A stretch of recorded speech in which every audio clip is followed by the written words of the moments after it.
Mga ka-mindset, pakinggan nyo to. Minsan sa buhay, di bali nang tayo'y mag-isa. Kaysa naman, pinapaligiran tayo ng maraming tao, pero wala namang totoo doon ni isa. Di ba always remember that we are surrounded by most fake people. Di ba? Marami talagang peking kaibigan o peking kaano-ano lang. So, minsan pa nga, mas madalas pa tayong napapahamak ng mga taong tinuturing nating kaibigan, totoong kaibigan, o minsan kadugo pa natin. Okay, so, mas okay na yung ikaw mag-isa. At least, alam mo kung anong dapat mong gawin, alam mo kung ano talaga ang narapat para sa sarili mo. Okay na yung konti, as long as lahat yun ay totoo. Okay na yun kahit konti, at as long as yun ay makakabuti sa'yo. Ano mo yung sobrang dami, di ba? More on quantity. Pero hindi ka nagre-refer sa quality. So, dapat doon tayo umasa sa quality tao. Di ba? Kasi nga, lagi kong sinasabi sa inyo, minsan napapahamak tayo ng mga taong akala natin kaibigan talaga natin, totoong kadugo natin. Minsan may ganun tayo eh. Sa lubos natin pagtitiwala or mag-expect tayo na in return, gagawin din nila yung mga ginagawa nating kabutihan.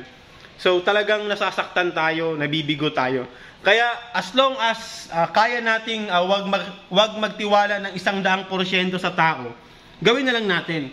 Hindi naman to para maging pangit yung pakikitungo natin sa tao.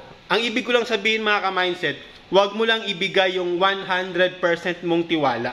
Okay? Especially kung kaibigan mo lang yan or best friend mo lang yan.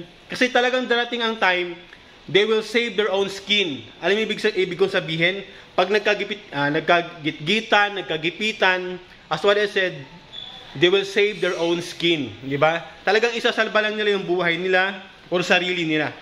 Ikaw, or yung friendship ninyo, or pagiging kaibigan ninyo, or kung anumang malalim yung pinagsamahan, baka tatalikuran yan, or baka kakalimutan yan. Okay?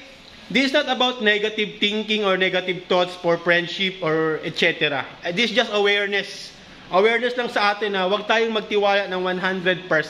Magbigay ka pa rin ng para sa sarili mo, no matter how, no matter what. Okay? Magbigay ng tiwala, magtira ng tiwala para sa sarili mo. Para anuman ang mangyari, hindi ka mapapahamak or kaya mong isave yung sarili mo. With or without them. Okay? So, mindset lang. Okay? Bye-bye.